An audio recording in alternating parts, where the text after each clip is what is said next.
for like when I get really sad, upset, I really hurt, stuff like that. Because it's really just safety and happiness, and it's the way to survive. Like, you probably couldn't survive without them.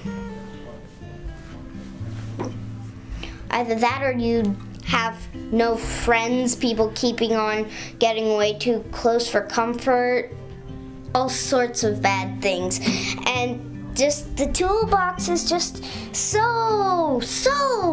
a benefit that we would probably be very, very startled without it. Without having it. Mm-hmm.